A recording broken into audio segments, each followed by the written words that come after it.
हर हर महादेव। मेरे शिव के भक्तों, अब तक आपने मेरे द्वारा, भगवान शिव के द्वारा सृष्टि की रचना किस प्रकार की गई, इसमें भगवान शिव के द्वारा धरा गया अर्धनारीश्वर रूप की कथा सुनी, सती जन्म तप तथा विवाह की कथा सुनी, सती का योग अग्नि में आत्मदाह की कथा सुनी, वीरभद्र का प्राकट्य और दक्ष यज्ञ विध्वंस की कथा सुनी, देवताओं की प्रार्थना तथा दक्ष को भगवान शिव द्वारा क्षमादान की कथा सुनी, पार्वती जन्म तथा तप की कथा सुनी, काम दहन की कथा सुनी और आज मैं आपको शिव जी की बारात की कथा सुनाऊंगी। काम दहन के पश्चात ब्रह्मा जी के साथ सभी देवता भगवान शिव के पास आए।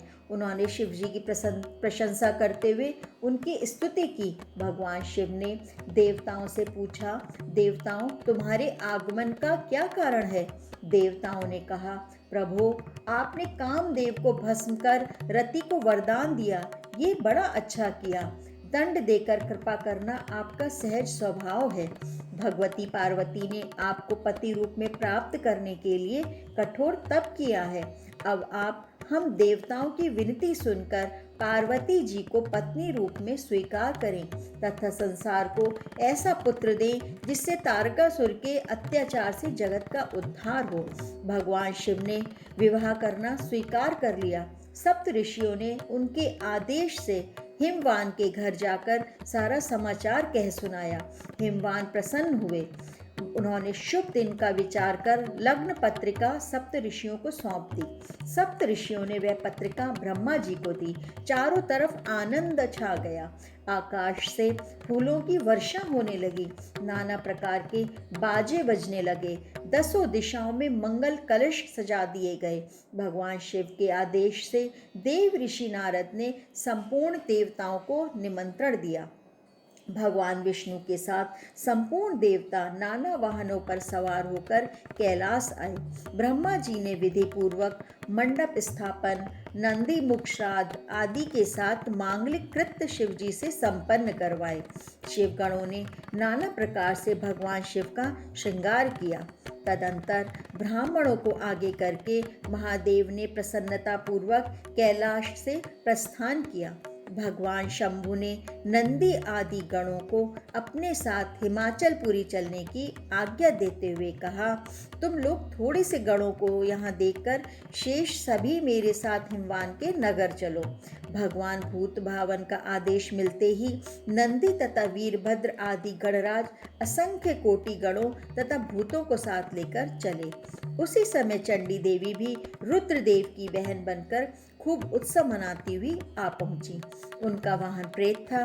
वे अपने सिर पर जल से भरा हुआ सोने का कलश लिए चल रही थी। भेड़ियों की गड़गड़ाहट और शंखों के गंभीर नाद से तीनों लोग गूंज उठे। देवता लोग शिवगणों के पीछे पीछे उत्साह पूर्वक चल रहे थे। संपूर्ण सिद्धियां और लोकपाल आदि भी देवताओं के साथ थे। देवमंडली के मध्य भाग में गरुड़ासीन भगवान विष्णु चल रहे थे। उन पर चंवर डुलाए जा रहे थे तथा उनके ऊपर सुंदर छत्र तना था। अपने पार्षदों से घिरे हुए वे अद्भुत शोभा पा रहे थे। ब्रह्मा जी मूर्तिवान वेद शास्त्र सनकादि ऋषियों एवं प्रजापतियों के साथ भगवान शिव की सेवा में तत्पर थे।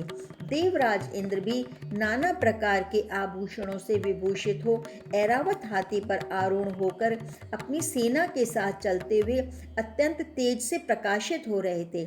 सबके मन में शिव जी का विवाह देखने की प्रबल उत्कंठा थी।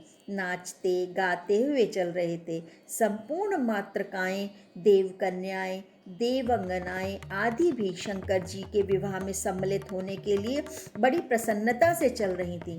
सबके बीच में वृषभ पर सवार भगवान महादेव अद्भुत शोभा पा रहे थे।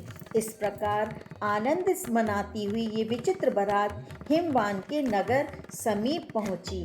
तो मेरे प्रभु के भक्तों, आज की ये कथा यहीं समाप्त होती है। कल मैं आपको शिव जी के परिछन की कथा सुनाऊंगी। ओम नमः शिवाय।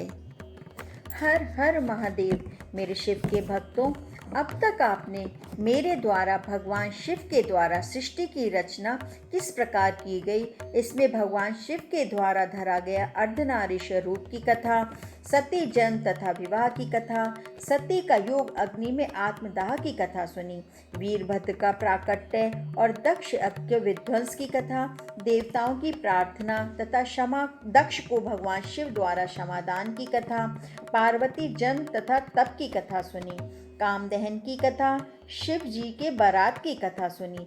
आज मैं आपको शिव जी के परिछन की कथा सुनाऊंगी। नगर के निकट पहुंचकर भगवान शिव ने देव ऋषि नारद को हिमाचल के घर भेजा। उन्होंने हिमाचल को बारात के आगमन की सूचना दी।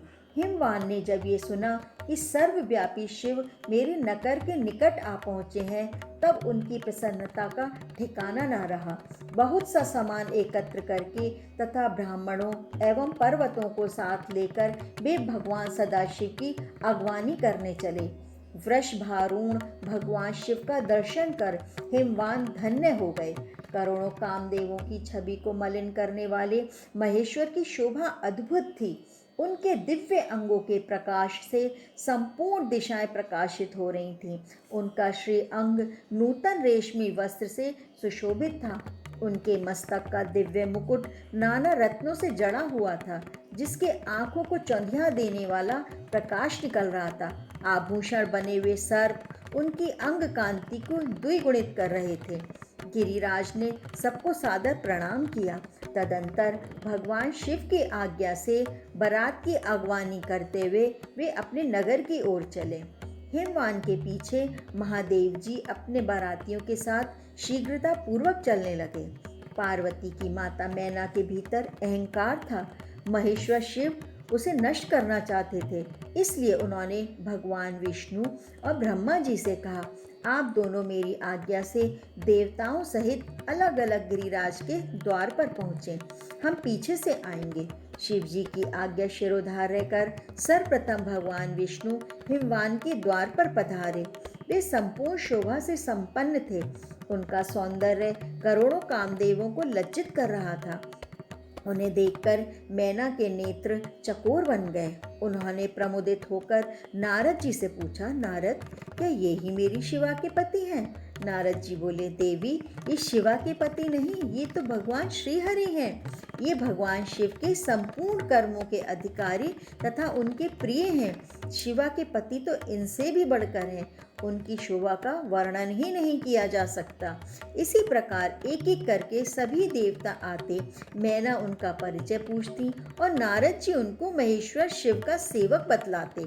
मैना हर्षमग्न होकर अपने तथा पार्वती के सौभाग्य की सराहना करने लगी। उसी समय मैना का अहंकार चूर्ण करने के उद्देश्य से अद्भुत वेश में परमेश्वर शिव पधारे।